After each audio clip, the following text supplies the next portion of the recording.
It's time now for lunch break. Our next guests share more than just the same parents. They share a love of cooking, and their new book, Freshmen in the Kitchen, teaches people how to graduate to be better cooks. Eli and Max Sussman are here. I am a perfect victim for this because I'm sort of like a preschooler in the kitchen. Anyone who's watched this segment knows I'm not a great cook. This is going to be a great recipe for you then. It's incredibly easy. It only uses a couple ingredients. We're going to be making a stir fry with snow peas, shiitake mushrooms, and yellow peppers. Excellent. Okay. Completely vegetarian, totally vegan as well. So it's going to complement a couple of the other things that we've made really nicely. So Max is right now just getting it started. So we've got our shiitake mushrooms frying in oil here, nice hot pan. We're just looking for a little bit of color on the mushrooms. So as you can see, vegetable oil? Yep, some vegetable oil. We got the pan nice and smoking hot. Put the mushrooms in there, and now that they're looking good, we have a little bit of color. They're starting to brown. We can put the yellow peppers right in there. This is a really good recipe for someone who works a lot or is extremely busy or doesn't even have a lot of money, because all the ingredients are readily available at any grocery store that you could go to, and because it doesn't use any meats or proteins like that, it's very inexpensive too.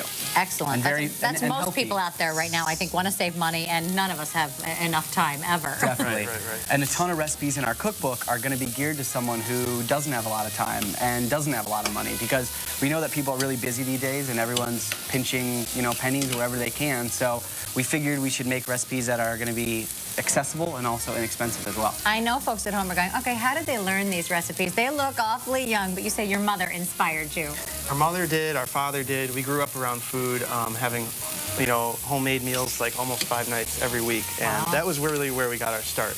But from there, we took it to the next level, and when we went to college, we both had jobs in restaurants, and we learned from there and picked up a lot of tricks, practicing at home and working in restaurants. Cooked in a lot of different levels of restaurants, from anywhere from high-end to fast food to diners to catering. So we've sort of run the gamut of places. Eli's background is more in the diners and mine's more in the high-end food, so we really took those two things, together. put them together. Exactly. Sort of meet in the middle and appeal to both the high-end and the low-end cook. So. I love that. Now that our peppers have softened up a little bit, we're going to throw the snow peas in there and just toss them just for a minute to get some nice color on them. And this is going to be a good quantity of food for anywhere from maybe 2 to 4 people, depending. And if you pair it with some of the other things that we've made, it's going to be a complete meal. So a really fast, delicious side dish, or it I was going to say, so is this a main course or is this a side? It could definitely be your main course, but it's going to be our side today. I see. All righty. So we have a sauce here that's very simple. It's a little bit of soy sauce and a spicy Asian chili sauce. That's going to go in there and cook down for a minute. It's a good sound we're looking for. Oh, it sure is. You just want to coat all the vegetables evenly. You want to make sure that they're all getting in contact with the heat and also getting a little bit of the sauce on there as well. Excellent. Smells good. And this is the kind of food that we really like to cook, that's in the cookbook. Simple, fast, easy, colorful, and just packed with a lot of flavor. Right, think about it. We made the whole thing in just under 2 minutes now, so that was pretty good. And the last thing we're going to put in there is just a little bit of toasted sesame oil. And we don't want to cook that too much. We're just going to put it in right at the last second because the flavor changes quite a bit. Oh, interesting. So it's more of like a finishing oil. So we're going to toss that in there.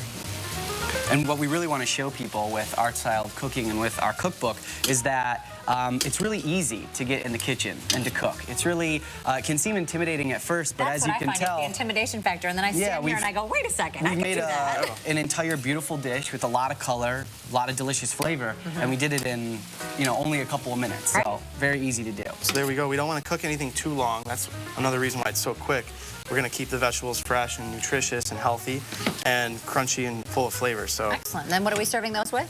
We're serving them with 2 other recipes from our cookbook. This is the sesame peanut noodles, which is just actually normal spaghetti tossed with some spicy Asian flavors with grated carrots on top, sesame seeds, and some green onions. And then we made our Asian chicken skewers as well, which is just regular chicken tossed in our marinade from our cookbook with some grilled vegetables. So all together, you've got an entire Asian feast that you can serve to for your friends, your family, great for roommates. Looks good, and it smells delicious. And on September 29th, you guys are going to be 6 to 8:30 p.m. at the Chopping Block. 222 Merchandise Mart, right? We're going to be at the Lincoln Square location of the Chopping Block. Oh, Lincoln Square location, yes, and we're going to be doing a food demo, and all the benefits from that go to Common Thread, Chef Art Smith's charity. So we're very excited to be doing that. Excellent. Thanks so much for coming in. We have information on how to get hold of the cookbook. We also have the recipes from today, all on our website, WGNTV.com/midday. Eli, Max, thanks for coming in. Thank you very so much. much.